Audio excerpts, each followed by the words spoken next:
Coming up in the news, residents react to GBPC's rate increase.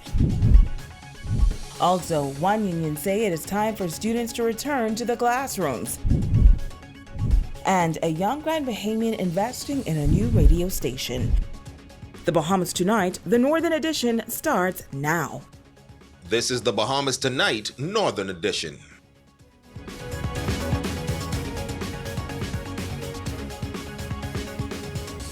This is the Bahamas Tonight, the Northern Edition. Good evening, all. I'm Shashina Rowe-Parkinson. As always, it is so great to have you with us.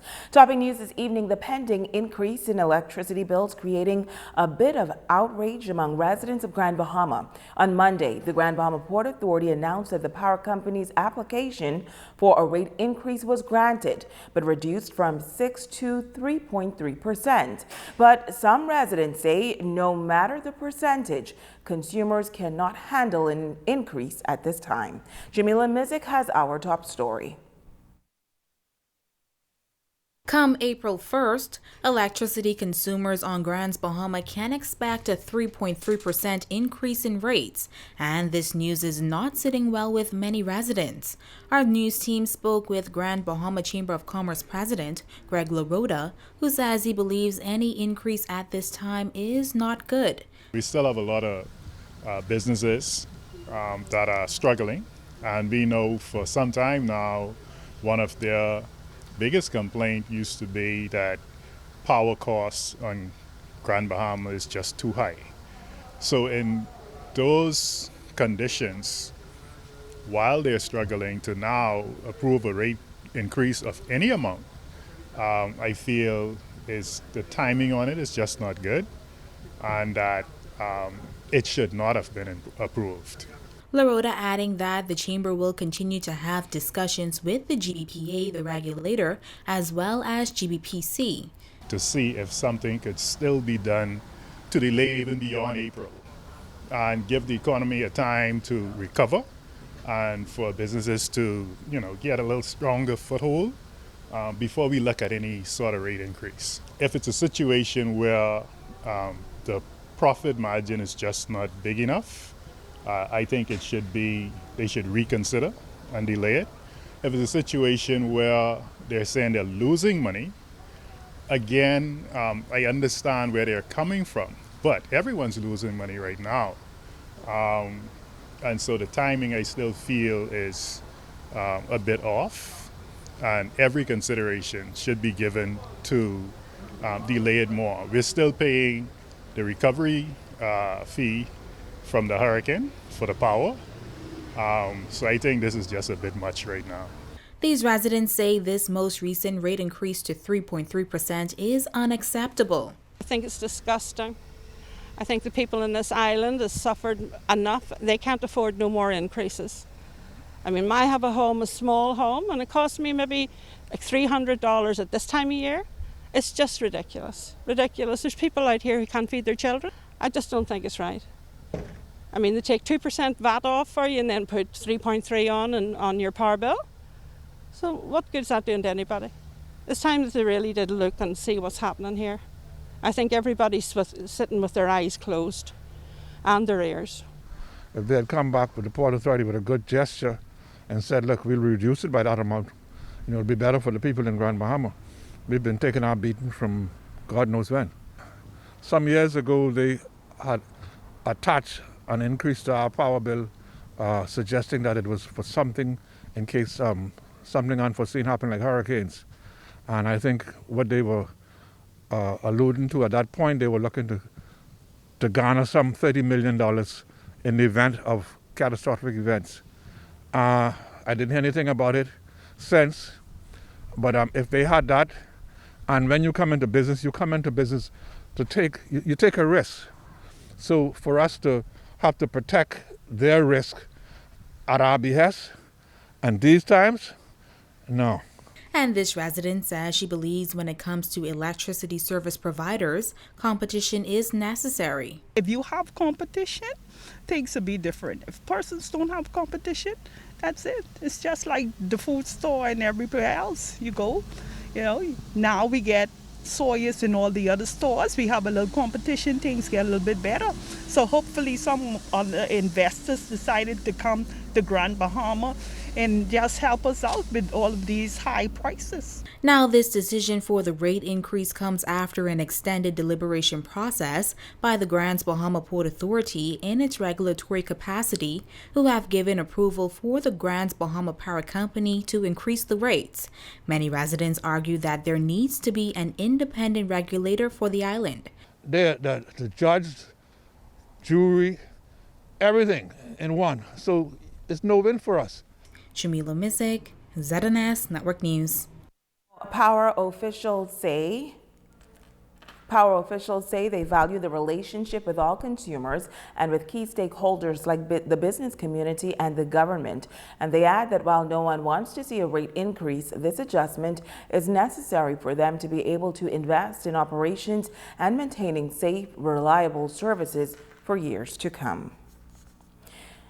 Now, in other news, the Minister of Health and Wellness telling members of the media yesterday that a return to the classroom could come sooner rather than later for thousands of students across the country.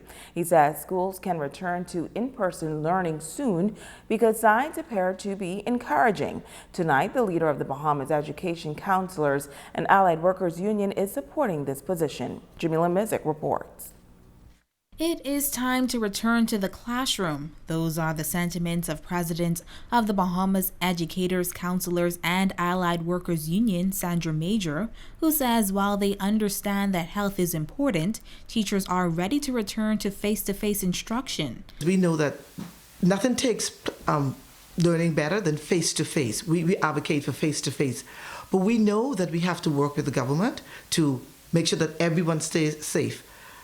And we see the Minister of Education, when we spoke with her, she is concerned about the state of education in this country, and she's willing to work with us because we're going to partner with her to improve the state of education. The Beckawu president says they're making the effort to reach all students to ensure that they are participating in school. But in education, this is a partnership. We need parents, because if your child has never been to school, then you need to make the effort to come to school to find out, to call the school, come and see the teacher, because principals have gone out and they have gone to houses and checked homes and got in their buses and their cars, and they've gone to see why the children are not coming to school.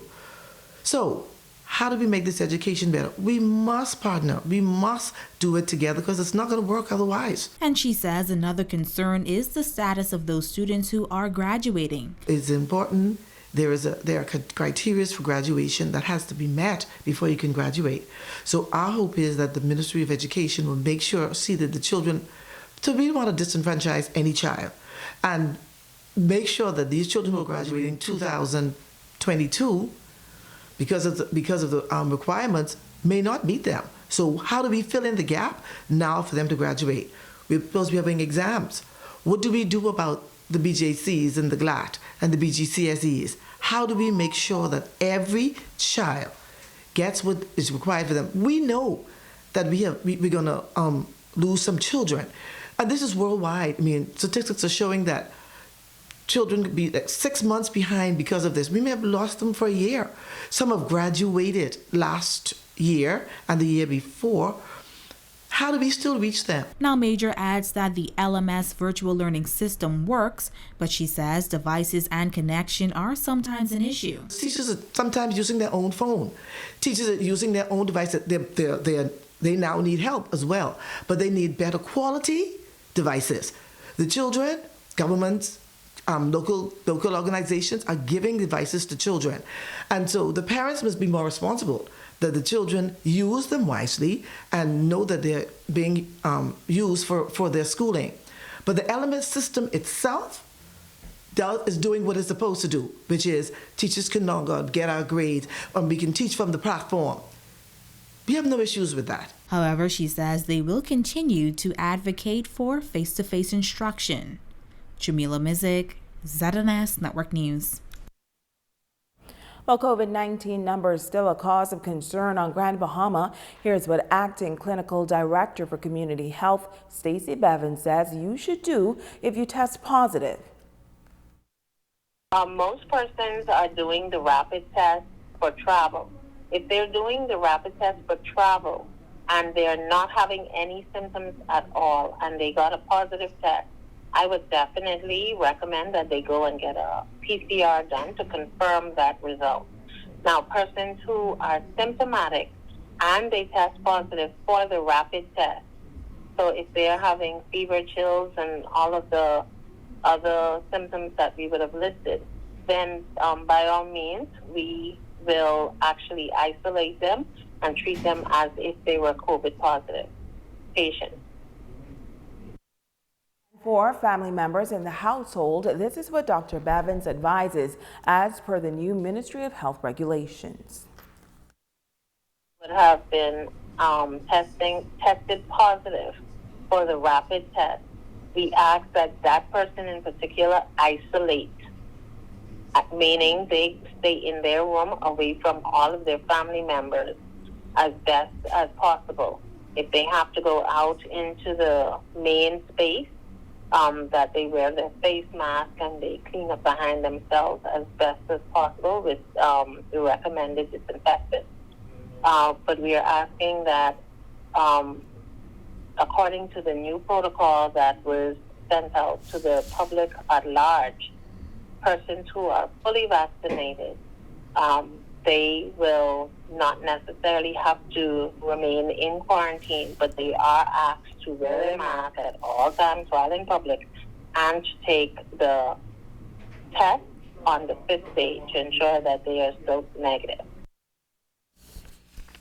Now, for more information on what you should do if you test positive for COVID-19, you can visit the Ministry of Health's website or social media pages.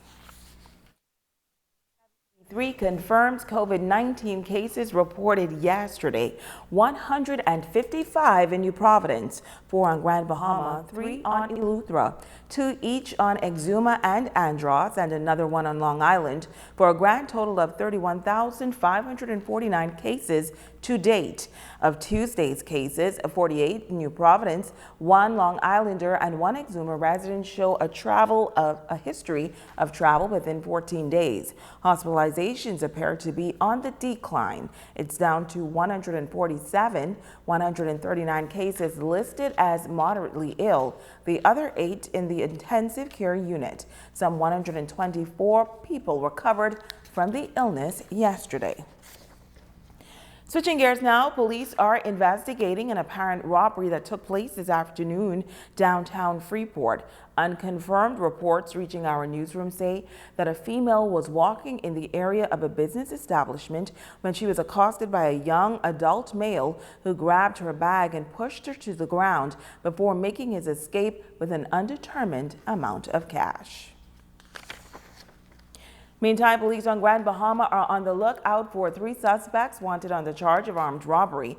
The first suspect is 31-year-old Reginald Wood of Paradise Lane. He is described as having medium-built, dark brown eyes, medium-built, 190 pounds, and about 5 feet 9 inches tall, with a tattoo of praying hands on his right forearm. The second suspect is 20-year-old Varence Reckley of Kitchener Avenue.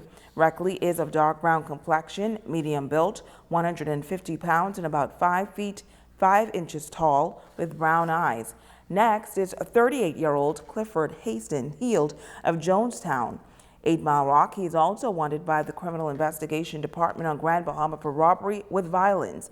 Heald is described as 5 feet 6 inches tall, 150 pounds, medium built, and dark brown complexion, with a scar on his right arm. If you have any information on any of the suspects, you're asked to contact the Criminal Investigations Department. Those numbers 350-3107 or 8, or the nearest police station. 4 persons for possession of dangerous drugs and cultivation of dangerous drugs, police say around 2 p.m. yesterday afternoon. Officers of the Predator Unit, the K-9 Unit, and the 8 Mile Rock Division, acting on intelligence, executed a search warrant at several houses in 8 Mile Rock. Now, during a search of a residence on Butler's Corner in Hannah Hill, 8 Mile Rock, officers reportedly discovered a quantity of suspected marijuana, along with several suspected marijuana plants inside a makeshift greenhouse in bushes at the rear of the residence. 2 males and 2 females were taken into custody, and they are assisting police with the investigation. Stay with us. We'll be back right after this.